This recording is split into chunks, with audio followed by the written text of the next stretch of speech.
On veut déterminer la limite cosinus de x à la puissance 1 sur x quand x tend vers 0. La réponse. Pour trouver les limites de ce type-là, on a une formule ici. La limite de f de x à la puissance j de x quand x tend vers a, on l'appelle cette limite c. Si la limite de f de x est égale à 1 quand x tend vers a, et limite de g de x quand x tend vers a est égal à l'infini, qu'est-ce qu'on fait? On pose que f de x est égal à 1 plus alpha de x, ou alpha de x tend vers 0, ou x tend vers a. Si alpha de x tend vers 0, x tend vers a, donc on aura la limite de f de x est égal à 1. Par conséquent, cette limite-là, ça reste c, c'est-à-dire cette limite-là, est égale à quoi? Est égale à limite de 1 plus alpha de x à la puissance 1 sur alpha de x, le tout à la puissance alpha de x, g de x, et ceci est égal à e, la limite de f de x moins 1, c'est-à-dire a, puisque f de x est égal à 1 plus alpha de x. F de x moins 1 n'est autre que alpha. Le tout à la puissance g de x quand x tend vers a. E est égal à 2,718, la base du logarithme naturel. Donc on revient à notre question ici. La limite de cosinus de x, le tout à la puissance 1 sur x quand x tend vers 0. Quand x tend vers 0, le cosinus de x il tend vers 1. Et 1 sur x il tend vers l'infini. Et ceci nous ramène dans la condition qu'on a traitée ici. Voyons, si limite de x est égal à 1 et g de x est égal, limite de f g de x est égal à plus l'infini, quand x tend vers a, c'est quand x tend vers a. Ici, le a, c'est 0. Donc, la limite de cosinus de x est égale à 1 quand x tend vers 0. Et 1 sur x, elle tend vers l'infini. Donc, on est dans les mêmes conditions dans cette formule-là. Donc, on peut appliquer cette méthode. On pose cosinus de x est égal à 1 plus alpha de x. Maintenant, on doit déterminer 1 plus alpha de x. Ce qui nous reste, c'est 1 plus alpha de x et alpha. Donc, cosinus de x est égal à 1 plus alpha de x quand x tend vers 0.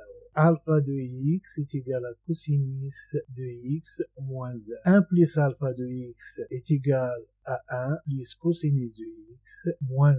C'est-à-dire, si on achève le 1 ici et 1 ici, on aura le cosinus de x. C'est tout. Donc, ceci est égal à 1 moins 1 moins cosinus de x. Et comme cosinus de x est égal à cosinus au carré de x sur 2 moins sinus au carré de x sur 2, ceci est égal à 1 moins 2 sinus au carré sur x sur 2, puisque le cosinus est égal, puisque cosinus au carré de x sur 2 plus sinus au carré de x sur 2 est égal à 1.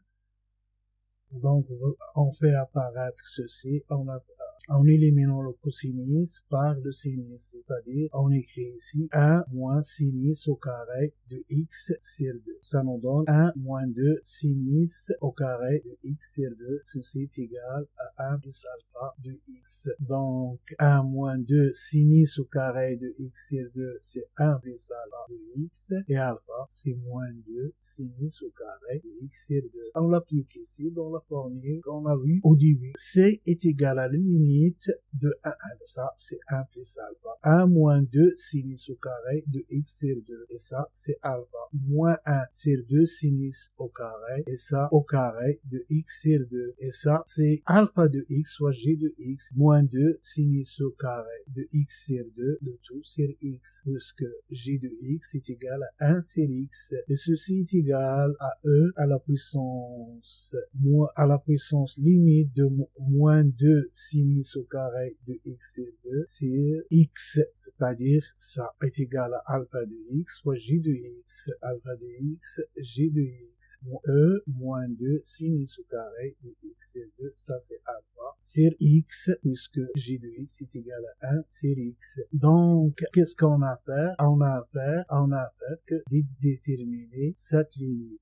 Si on détermine cette limite, on aura la solution. La limite de moins 2 sinus de x sur 2 sur x n'est autre que moins 2 limite de sinus de x sur 2. On a divisé ici par x sur 2. Le x là, il est là. Et on a divisé ici par x sur 2 au carré. Donc, on doit multiplier par x sur 2 au carré. X sur 2 au carré, c'est x au carré sur 4. Et comme Enfin, on rappelle que limite du sinus de x sur x est égale à 1 quand x tend vers 0. Ça est donné pour les bacheliers, ils le savent bien.